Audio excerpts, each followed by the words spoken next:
En aquel tiempo, Jesús estaba echando un demonio que era mudo, y apenas salió el demonio, habló el mudo. La multitud quedó admirada, pero algunos de ellos dijeron: si echa los demonios es por arte de Belcebú, el príncipe de los demonios. Otros, para ponerlo a prueba, le pedían un signo en el cielo. Leyendo sus pensamientos, él les dijo: todo reino en guerra civil va a la ruina y se derrumba casa tras casa. Si también Satanás está en guerra civil, ¿cómo mantendrá su reino? Vosotros decís que yo echo los demonios con el poder de Belcebú. Si yo echo los demonios con el poder de Belcebú, ¿vuestros hijos por arte de quién los echan? Por eso ellos mismos serán vuestros jueces. Pero si yo echo los demonios con el dedo de Dios, entonces es que el reino de Dios ha llegado a vosotros. Cuando un hombre fuerte y bien armado guarda su palacio, sus bienes están seguros. Pero si otro más fuerte lo asalta y lo vence, le quita las armas de que se fiaba y reparte el botín. El que no está conmigo está contra mí. El que no recoge conmigo desparrama. Palabra del Señor. Poco antes de ascender al Padre, en el testamento espiritual que Cristo nos deja, el Señor llama a sus discípulos a la unidad. Padre, dice él, que sean uno como tú y yo somos uno. Y hoy el Evangelio nos habla precisamente de este asunto. Si un reino está en guerra civil, dice Jesús, va a la ruina. La unidad tiene que vivirse en un doble articulado, en un doble plano. Por un lado, el plano personal, por otro lado, el plano institucional.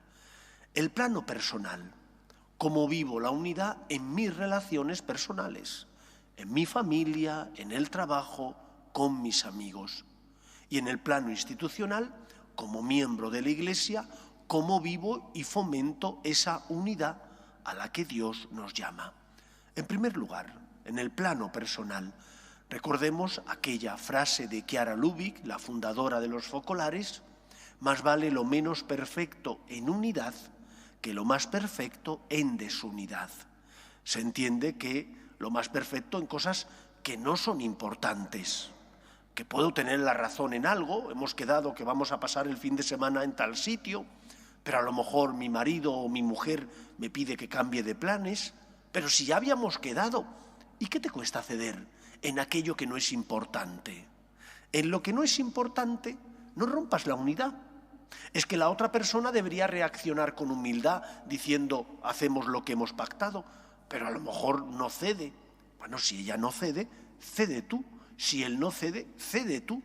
Para mantener la unidad, más vale lo menos perfecto en unidad que no por salirme con la mía, aunque a veces tenga la razón, en un asunto que es nimio y sin importancia, romper la unidad familiar, conyugal, entre los amigos. Más vale lo menos perfecto, pero en unidad, que no lo más perfecto en desunidad. Ya digo que en el plano personal y sobre cosas que no son trascendentales. Pero es que la mayor parte de las discusiones en la familia, entre los amigos, provienen por cosas intrascendentales, por cosas nimias, por bobadas. No merece la pena romper la unidad, expulsar al Señor de esa presencia que hay en medio nuestro cuando estamos unidos. No merece la pena que por tonterías creemos un problema, rompamos la unidad y expulsemos al Señor de en medio nuestro. En el plano institucional, que es más difícil porque entran en juego muchísimos factores, hay 3 indicios sobre los que la unidad se articula, como 3 principios. Y no puede haber unidad si esos 3 principios no se respetan. Será una falsa unidad, una mala unidad y por lo tanto una unidad que no es buena, ni es querida por Dios.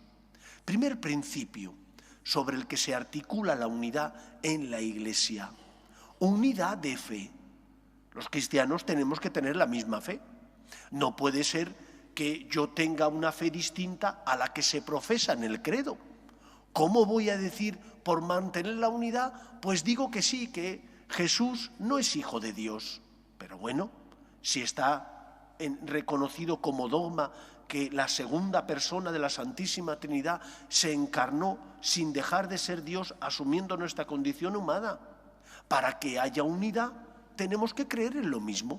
Y para eso está tanto el credo como después el catecismo de la Iglesia Católica, que me ayuda a saber cuál es la fe común que todos nosotros mantenemos juntos. Unidad de fe.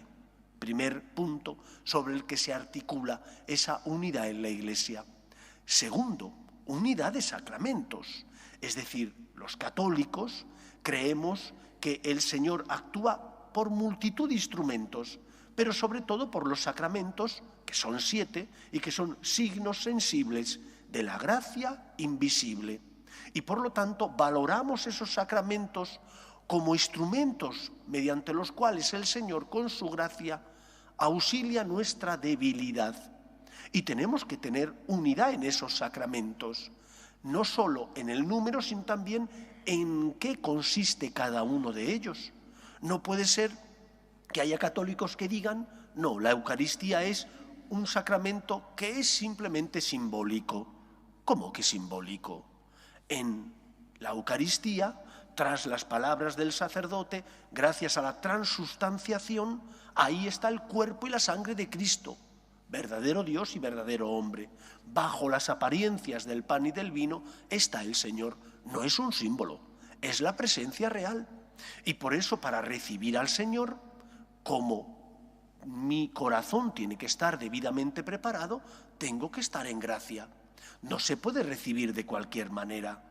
Unidad de sacramentos implica creer en los mismos sacramentos, tener la misma concepción de los mismos y a la vez saber que los tengo que apreciar porque son signos del amor de Dios que sale en nuestro auxilio para consolarnos.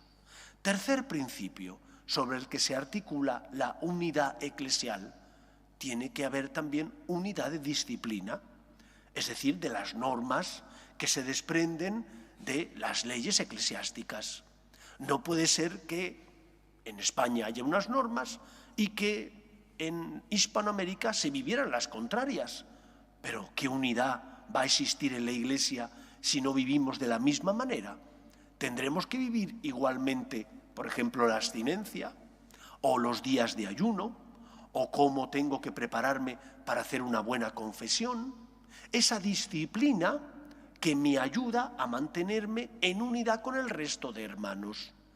Luchemos, por tanto, por fomentar esa unidad y recemos para que los sacerdotes, que tenemos que ser instrumento de Dios, fomentemos esa unidad en torno a la única verdad, que es Cristo, a la verdad moral, natural y moral revelada, en torno a los sacramentos y en torno también, por tanto, a la disciplina.